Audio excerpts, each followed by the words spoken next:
So if you're being honest with yourself, chances are that you've been feeling stressed out, checked out, zoomed out, and burned out.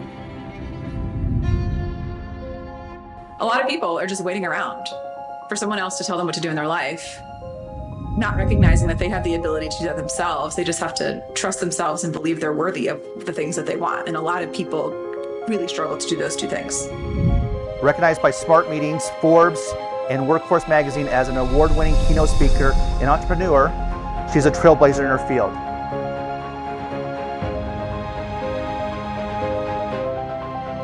And so we're here today to reignite the light inside of you, because it's there.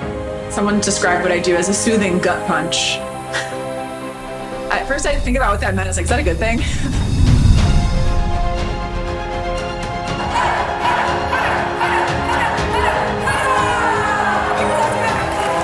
I ask myself this grounding question that brings me back to the most important thing. And that question is, what matters most now? What matters most now? That's the question. But today I'm going to ask you a series of questions to help you connect to how you are silencing yourself in your life so that you can find the courage to unmute yourself. I can still be that little girl who's over here muting herself. Or I can make a different decision and say, you know what, in this moment, I'm going to show up differently.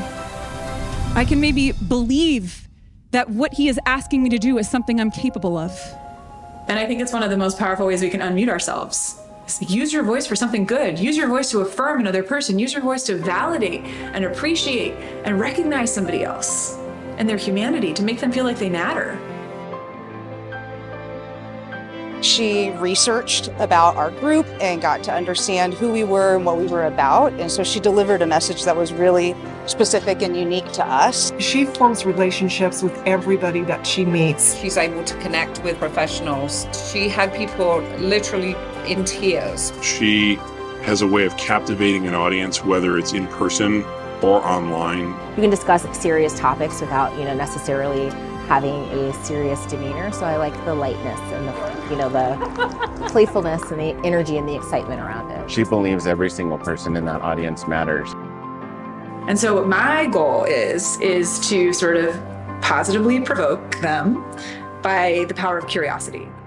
If I say yes to this, what am I saying no to that matters to me and those I care about? If it were just right, what would it look like? If the relationship you have with your boss were just right, what would that look like? If the way you communicate with your employees were just right, what would that look like? If the way that you spend your weekends were just right, what would that look like? If you set healthy boundaries at work that protected your time and energy, what would that look like? What is it costing you? What are you missing out on in your life because you're silencing yourself? What's it costing the people that you love? What's it costing the people that you're supposed to impact to not speak up and advocate for yourself? To put yourself in the driver's seat of your career. Like, you have to own that more than anybody else.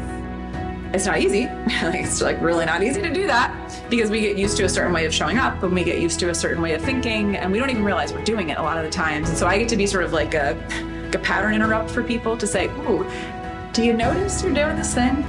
If you're willing to stand in your strengths, to bet on yourself, and to accept the invitations that come your way, to lean into the things that light you up, I believe that the core of courage is worthiness. You have to believe that we're worthy.